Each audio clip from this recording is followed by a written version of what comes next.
সরাসরি পরের প্রশ্নটা করি, শ্রীকৃষ্ণকে অভিষেক বন্দ্যোপাধ্যায়? জানি না, সময় বলবে। একটা ছোট্ট ভিডিও দেখিয়ে পর্বটা শুরু করলাম। সরাসরি প্রশ্নটা এবার আমিও সুমন বাবুকে করে ফেলি যে নেক্সট রাজ্যসভার টিকিটে কি নমিনেশনে আপনার নামও রয়েছে? তা যদি না হয় তাহলে দয়া করে সাংবাদিকতার নামে এই সমস্ত অসভ্যতাগুলো বন্ধ করুন। এবং একেবারেই অসভ্যতা শব্দটা আমি ব্যবহার করলাম তার কারণ আপনি অভিষেক বন্দ্যোপাধ্যায়কে শ্রীকৃষ্ণের সঙ্গে তুলনা করেছেন, এটা আপনার ব্যক্তিগত, আপনি বাড়িতে করতে পারেন। আপনি হিন্দুদের ভাবামূর্তি নিয়ে আপনি সংবাদ মাধ্যমের সামনে এত কোটি মানুষের সামনে এই বক্তব্য বলতে পারেন না। অভিষেক বন্দ্যোপাধ্যায় আর শ্রীকৃষ্ণ আপনি তুলনা করছেন, আপনার ক্ষমা চাওয়া উচিত। আপনাদেরও যাদের কিছু বলার থাকে, মমতা বন্দ্যোপাধ্যায়কে সঙ্গে নিয়ে আপনি খেজুর গাছ, তাল গাছ, আম গাছ দেখে পশ্চিমবঙ্গের এই চূড়ান্ত দুর্নীতির সময়ে মারাত্মক এই অরাজকতার বিষয়ে আপনার গলা স্তম্ভ মানে কেঁপে যেতে পারে।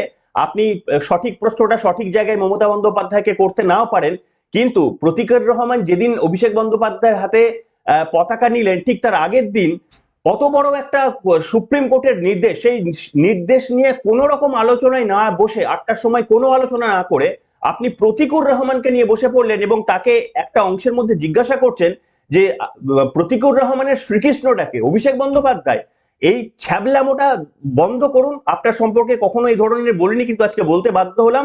দয়া করে এই ছ্যাবলামোটা বন্ধ করুন এবং দর্শক বন্ধুদেরও বললাম যে আপনাদেরও বক্তব্য লিখে জানাবেন। এদেরকে চিনে রাখুন, এরা হচ্ছে পশ্চিমবঙ্গের নাকি নিরপেক্ষ সাংবাদিক, আর এদের খবর শুনে নাকি আপনারা সিদ্ধান্ত নেন পরবর্তীতে কাদের ভোট দেবেন। লজ্জা, এই সমস্ত সাংবাদিকদের লজ্জা জানিয়ে আজকের পর্বটা আমাকে শুরু করতে হলো, মাফ করবেন। নমস্কার, welcome to simple as ABC. আপনাদের সকলকে স্বাগত জানিয়ে শুরু করছি অত্যন্ত গুরুত্বপূর্ণ একটি খবর। যাই হোক, বিরক্তি লাগে খুব, জানেন তো, মানে সবকিছুর একটা লিমিট রয়েছে, সবটা ভালো লাগে না। তো মানে এত চুরি, এত দুর্নীতি, এইরকম একটা সরকারকে নিয়েও যারা এরকম আহ্লাদিত করে পশ্চিমবঙ্গের আমার আপনার বাড়ির ছেলেগুলোকে এই অবস্থা করে দিচ্ছে, অথচ নিজের দেখবেন আনন্দবাজারের অনলাইনে কোনোদিন দেখবেন না যে সরকারের পক্ষে থেকে একদিনও অ্যাড মিস হয়েছে। দেখবেন প্রত্যেক দিন নতুন না নতুন কোনো এভরিডে 365 দিনে 365 দিন অ্যাড আনন্দবাজার অনলাইনে। আমি অন্তত যতদিন খুলেছি ততদিন অ্যাড দেখতে পেয়েছি, এবং তার পরিণতি হচ্ছে এইটা যে শ্রীকৃষ্ণের সঙ্গে তুলনা। আজকের বিষয় এটা নয়, কিন্তু আমাকে বলতেই হলো, আপনাদের সামনে জানাতেই হলো এই কথাটা, তার কারণ বলার জন্যই এসেছি। আর আপনাদের কাছে আবেদন যে আপনারাও মানে পিঠের শিরদাঁড়া সোজা রেখে কথা বলতে শিখুন। আমি এখানে আজকে আপনাদের সামনে আরো একটা বক্তব্য শোনাবো। আজকে আমি শোনাবো আপনারা যেটার জন্য প্রতীক্ষায় বসে রয়েছেন, যে এবারে নির্বাচনে একটা অনন্য সাধারণ নির্বাচন হতে চলেছে। তার কারণ ইতিমধ্যে এসআইআর প্রক্রিয়াতে সুপ্রিম কোর্ট নির্দেশ দিতে শুরু করে দিয়েছে। এই সুপ্রিম কোর্টের নির্দেশকে তৃণমূল কংগ্রেস অদ্ভুতভাবে এটা তাদের জয় হিসেবে উল্লেখ করছে। আমাদের কোনো অসুবিধা নেই, জয় বলতেই পারেন। রাজ্য সরকারের পরিচালিত ইআরওদের ওপর বা তাদের কর্মীদের ওপর ভরসা রাখতে না পেরে তাদের দায় এবং দায়বদ্ধতাগুলো ডিস্ট্রিক্ট কোর্ট লেভেলের জাজেদের হাতে তুলে দেওয়াটাকে যদি তৃণমূল কংগ্রেস মনে করে তাদের প্রশাসনের জয়, তাহলে বিশ্বাস করুন এরা আবার চাল আর কাকড়ের মতো মানে ঘুরিয়ে দেওয়ার চেষ্টা করছে আপনাদের সামনে। তার কারণ এরা জানে সত্যিটা মানুষ জানলে মানুষ এদেরকে ভোট দেবে না, কিন্তু সত্যি জানানোর জন্য এই আমাদের মতো কয়েকজন আপনাদের সামনে প্রত্যেকদিন মানে তথ্য নিয়ে আসি। আমি প্রথমে একটু অন্য এই প্রসঙ্গে আসবো। একটা অন্য কথা আমাকে বলার সুযোগ দিন। সেটা হচ্ছে, দেখুন, মমতা বন্দ্যোপাধ্যায় একটা জায়গায় বললেন যে আমি প্রাণ দেবো কিন্তু জান দেব না। এটা কিন্তু অত্যন্ত গুরুত্বপূর্ণ কথা।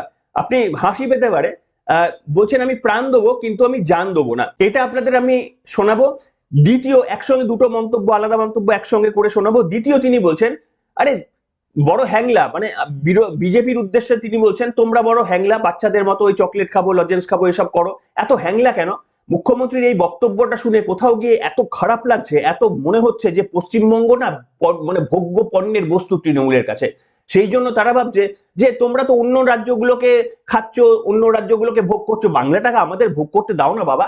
মুখ্যমন্ত্রীর কথা শুনে, তাও আবার ভাষা দিবস হয়, যেখানে আবার ওই পরমব্রতরা নাকি বিভিন্ন কি বঙ্গবিভূষণ ভূষণ কি সব পেলেন, সেই মঞ্চে মুখ্যমন্ত্রী বাংলাকে ভোগ্য পণ্যের মতো কথা বললেন। বড় খারাপ লাগলো। আপনারা প্রতিবাদ করবেন কিনা জানি না, শিরদাঁড়া যদি সোজা থাকে যে সমস্ত মানুষের, তারা তো করেন। শুনুন মুখ্যমন্ত্রীর দুটো বক্তব্য পরপর, জান দেব প্রাণ দেবো না, আর তারপরে এইটা।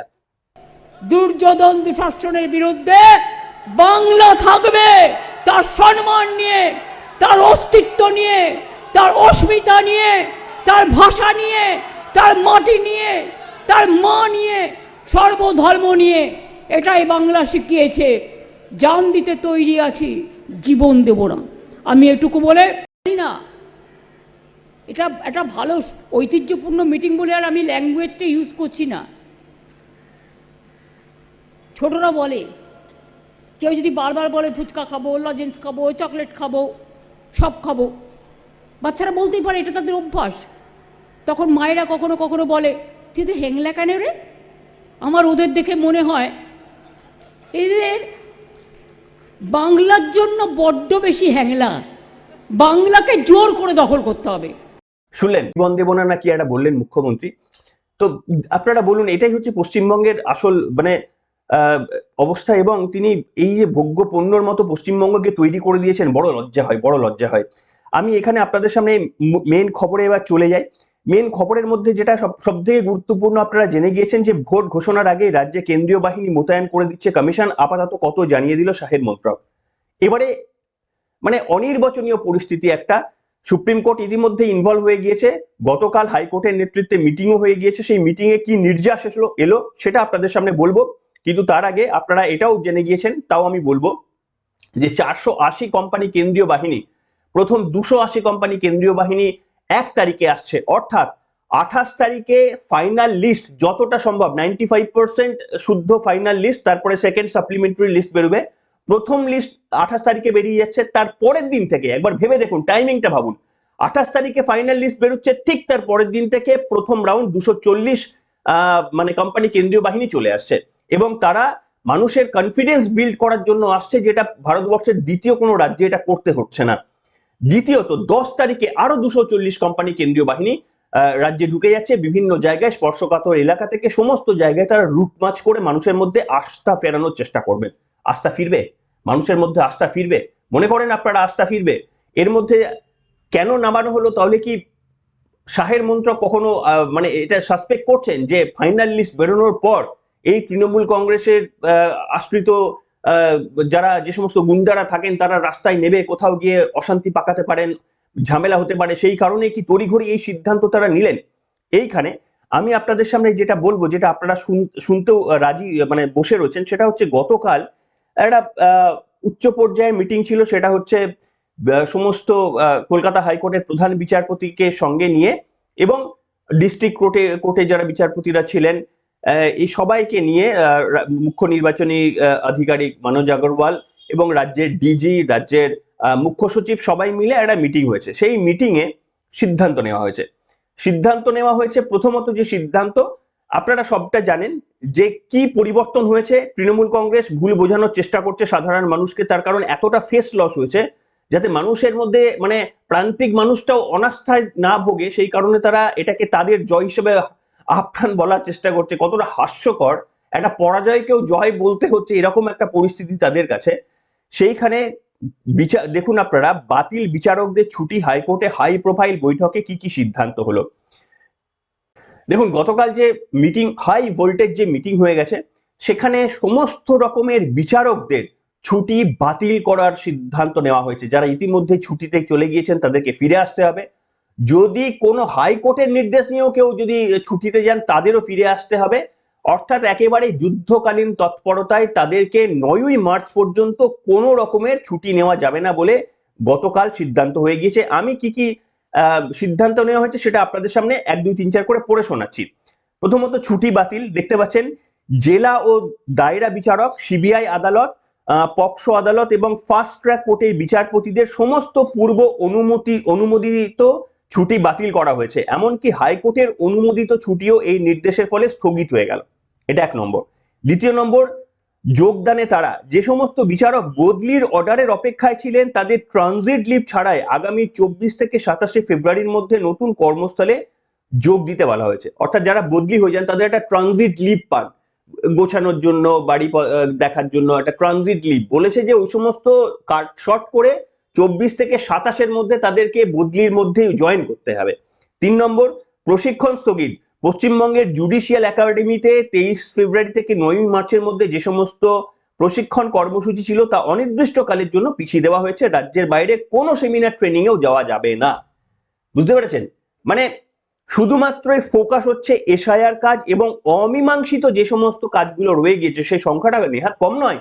সেই সংখ্যাটা জানা যাচ্ছে প্রায় 50-60 লাখের কাছাকাছি অমীমাংসিত, যেগুলো কোনো সিদ্ধান্ত নেওয়া যাচ্ছে না, কিংবা যেগুলোকে ভেরিফাইড, তার মধ্যে 30 লাখ ভেরিফাইড করে দেওয়া হয়েছিল, ইআরওরা ভেরিফাই করে রেখে দিয়েছিল, অথচ সেগুলো চূড়ান্ত রকমের অসত্য অসঙ্গতি তার মধ্যে রয়ে গিয়েছে। সেগুলোকে আবার রিচেকিং করবেন এবং রিচেকিং করে কিন্তু এরা ওই মানে স্টিপুলেটেড টাইমের মধ্যে, যেহেতু সুপ্রিম কোর্ট বলেছে এদের সিদ্ধান্ত চূড়ান্ত কাজে, বুঝতে পেরেছেন কতটা রেসপন্সিবিলিটি রয়েছে।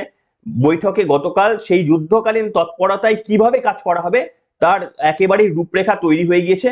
এই প্রসঙ্গে বিরোধী দলনেতা কি বলছে, কেন এটা শোনাবো, তার কারণ রাজ্য সরকার তারা এতটা ফেস লস করে গিয়েছে সুপ্রিম কোর্টের এই হস্তক্ষেপ, যেখানে মানে ইআরওদের ওপর তাদের কর্তৃত্বটাকে সরিয়ে নিয়েছে। অর্থাৎ এই ফাইনাল ভেরিফিকেশন কোনোদিনই তো অবজারভারদের হাতে ছিল না, এটা সবসময় ইআরওদের হাতেই ছিল। সেই ইআরওদের হাত থেকে ওই টিক মারাটা, কে ঠিক ভোটার কে বেঠিক ভোটার, এই সিদ্ধান্ত নেওয়ার, ফাইনাল সিদ্ধান্ত নেওয়ার এবং সেখানে মানে স্ক্রিনের মধ্যে অ্যাকশন নেওয়ার পারমিশন ছিল ইআরওদের, সেইটাকে ব্লক করে দিয়ে এই জুডিশিয়ালকে এবার সেই জায়গায় নিয়ে আসা হয়েছে। অর্থাৎ আপনারা বুঝতে পারছেন এটা নির্বাচন কমিশনের কোনো সিদ্ধান্তে কোনো কাটশট করা হয়নি, কারণ কোনো রোল অবজারভারের দায়িত্ব ছিল না ভেরিফাই করে দেওয়া, টিক দেওয়া, এটা রোল অবজারভারদের দায়িত্ব ছিল না, এটা ছিল ইআরওদের। এবং সেই ইআরওরা রাজ্য সরকার নমিনেটেড, সেই ইআরওদেরই কিন্তু এই দায়িত্বটা কেড়ে নেওয়া হয়েছে। অর্থাৎ রাজ্য সরকারের এই যে ব্যর্থতা, তাদের এই যে মানে মানে পক্ষপাতিত্ব নেচারের জন্য এই সিদ্ধান্ত নিতে বাধ্য হয়েছে সুপ্রিম কোর্ট, তার সত্ত্বেও এটাকে মানুষের জয় বলে বলছে। নিশ্চিতভাবে একটাই বক্তব্য, মানুষের জয় বলুন, এটাকে কোনো আপত্তি নেই, কিন্তু ফাইনাল লিস্ট বেরোনোর পর তখন আর বলবেন না যে এখানে কারচুপি করা হয়েছে, বিজেপির দালাল, বিজেপির কমিশন, এই সমস্ত কিন্তু কথা বলবেন না। এখন মানুষের জয় বলছেন, ভুল বোঝানোর জন্য মানুষকে বলছেন বলুন, পরে যেন আর এটাকে উল্টো করবেন না। বিরোধী দলনেতা কি বলেছেন এই প্রসঙ্গে আপনাদের শোনাবো। বৈঠকেই তো চূড়ান্ত রূপরেখা হবে, হাইকোর্টের অর্ডারে খরে পড়ে নেবেন, ক্লিয়ার বলা আছে, যেখানে বিতর্ক হয়েছে সেগুলো হ্যান্ড ওভার করবে। আমরা খুব খুশি, জুডিশিয়ারির লোকেরা এই ফুড প্রিন্টের আপনার এর প্রিন্টের পরে ওরা ওই এর উপর করে, ওদের তো সংবিধান এবং ভোটার কারা হয় বলা আছে আরপি অ্যাক্টে। জুডিশিয়ারি সিদ্ধান্ত নেবেন, যে সিদ্ধান্তটা ইআরও এবং এআরও দিচ্ছে, এমদের তো সিদ্ধান্ত নেওয়ার অধিকার ছিল না। তারা কখনো রেড ফ্ল্যাগ লাগাচ্ছিলেন, কখনো ব্লু টিক মারছিলেন, কিন্তু তারা বলছিলেন যে not up to the mark, please check again, please verified again, ডকুমেন্টেশনে প্রবলেম আছে, এরাও এগুলো বলছিল, অ্যাডভাইস করছিলেন।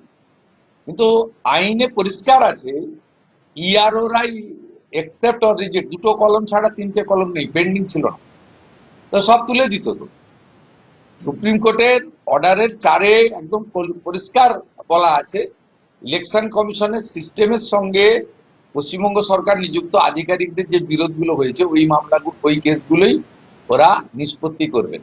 খুব সুন্দর জিনিস হয়েছে। শুনলেন, এই হচ্ছে পরিস্থিতি। তো পশ্চিমবঙ্গে আগামী কয়েকদিন, কয়েক মাস হাই ভোল্টেজ বললেও কম বলা হয়, কিন্তু এইখানে দেখুন আমার আপনার প্রত্যেকের দায়িত্ব এবং দায়বদ্ধতা রয়েছে। ওই জান দেবো জীবন দেব নার মতো যদি এইরকম রাজনৈতিক নেতাদের এখনো আমরা বিশ্বাস করে নিই, এবং তারপরেও যদি এই সমস্ত রাজনৈতিক নেতাদের পাতা ফাঁদে আমরা পা দিয়ে তারপরে হাহুতাশ করি যে আমার ছেলে কেন চাকরি পেল না, কেন বেকার ভাতা নিয়ে বাঁচতে হচ্ছে, এই সমস্ত তখন বলে কিন্তু লাভ হবে না। যা করতে হবে এটা করতে হবে। কেন এ কথা বলছি, এটাই পশ্চিমবঙ্গবাসীর সামনের 20 বছরের শেষ সুযোগ। এবারে যদি তাড়ানো না যায়, সামনের 20 বছরে তৃণমূল কংগ্রেসকে তাড়ানো যাবে না। তার কারণ আমি আপনাদের সামনে বলেছি আগেও, এর কারণ হচ্ছে সব থেকে কঠিন প্রশ্নপত্র এটা। এবারে নির্বাচনের সব থেকে কঠিন প্রশ্নপত্রে যদি তৃণমূল কংগ্রেস পরীক্ষা দিয়ে পাশ করে যায়, তাহলে পরের বার কিন্তু এসআইআর হবে না। কাজেই পরের বার ভোটার লিস্টে আবারও মৃত ভোটার থাকবে, আবারও বাংলাদেশি ভোটার থাকবে, আবারও ওই বাবা এবং ছেলের বয়সের মধ্যে 5 বছরের গ্যাপ, এরকম প্রচুর ভোটার থাকবে। এই যে সমস্ত ভোটার গুলো বাদ চলে গেল, তাদের নাম আবারও নতুন করে নির্বাচন শেষ হয়ে গেলে তাদের নামগুলো আবারও উঠে যাবে। হয়তো দেখবেন যে এই যে 7% বা 10% নাম বাদ চলে যাচ্ছে, আবারও আমি আপনাদের বলে দিচ্ছি, এই সরকার যদি আবারও পুনর্নির্বাচিত হয়ে আসে, তাহলে দেখবেন এই প্রত্যেকটি নাম আবারও নির্বাচন কমিশনের তালিকার মধ্যে কিন্তু চলে যাবে। তো সেই কাজটা আটকানোর জন্য শুধুমাত্রই সবাই করবে আর আপনারা বাড়িতে বসে থাকবেন, আমরা বাড়িতে বসে থাকবো, আর গোটা ভারত এমনি এমনি চেঞ্জ হয়ে যাবে। ভারত মানে আপনি, ভারত মানে আমি। ওই ঠিক স্বাধীনতার সময় সবাই যুদ্ধ করবে, আমি বাড়িতে বসে টিভিতে দেখবো যে ইংরেজদের সঙ্গে কিভাবে গুলির লড়াই করছে পাঞ্জাবের ছেলেরা। এটা কিন্তু এইভাবে স্বাধীনতা আসেনি, আপনার বাড়ির ছেলেগুলো লড়াই করেছিল। কাজে আপনাকে লড়াই করার প্রয়োজন নেই, সে আজকে আর সেই দিন নেই। কিন্তু গণতান্ত্রিকভাবে নিজের সাহস এবং সম্বলটুকু বজায় রেখে এবং নিজের লোভের কাছে পরাস্ত হয়ে না গিয়ে 1500 টাকা, 1500 টাকা, 2000 টাকার কাছে নিজের মান সম্মান বা পরাস্তকে বিকিয়ে না দিয়ে, ডেফিনেটলি ওটা আপনি নিচ্ছেন, আপনার হকের টাকা আপনি নিন, আপনার সম্মানের টাকা আপনি নিন, কিন্তু ওটাই শুধুমাত্র আপনার ওই অধিকার নয়।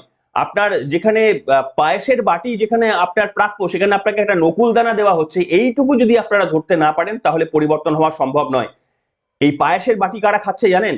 এই পায়েসের বাটি খাচ্ছে ওই যে বঙ্গবিভূষণ গতকাল পেলেন না, নচিকেতা পেলেন, কি সব একটা পেয়েছেন, পরমব্রত পেলেন, তারপরে শঙ্খ ঘোষ পেলেন, মাফ করবেন, আমি ভুলে যাচ্ছি, আরো কবি টবি আর কি আছে সব, তারা পেলেন।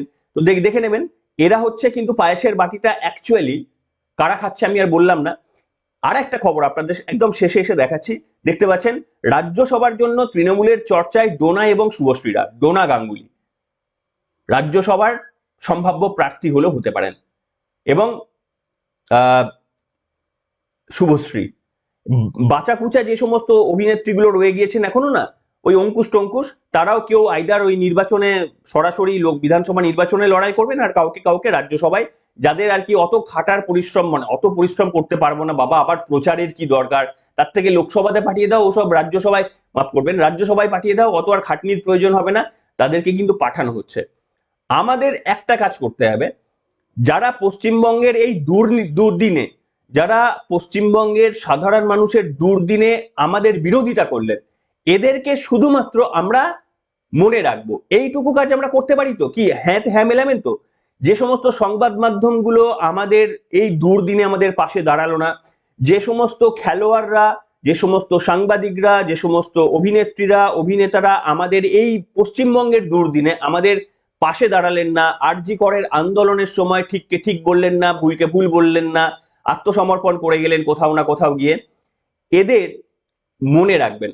আমি কিন্তু এখানে কোথাও প্ররোচনার কথা বলছি না, মাফ করবেন, যারা এই দিকে ভাবছেন বা ভাবার চেষ্টা করছেন তাদের পক্ষে আমি নেই, তাদের কখনো আমি সমর্থন রাখি না। কিন্তু কারণ আমরা বাংলাদেশি নই, আমরা বাংলাদেশের মতো হিংসা বিশ্বাস করি না। কিন্তু মনে রাখাটা আমাদের প্রয়োজন।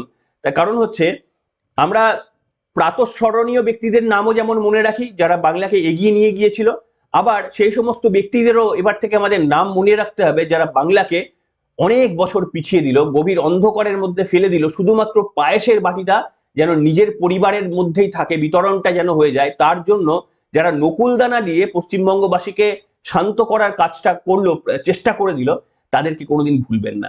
এখনকার মতো এখানেই, সবাই ভালো থাকবেন, নমস্কার।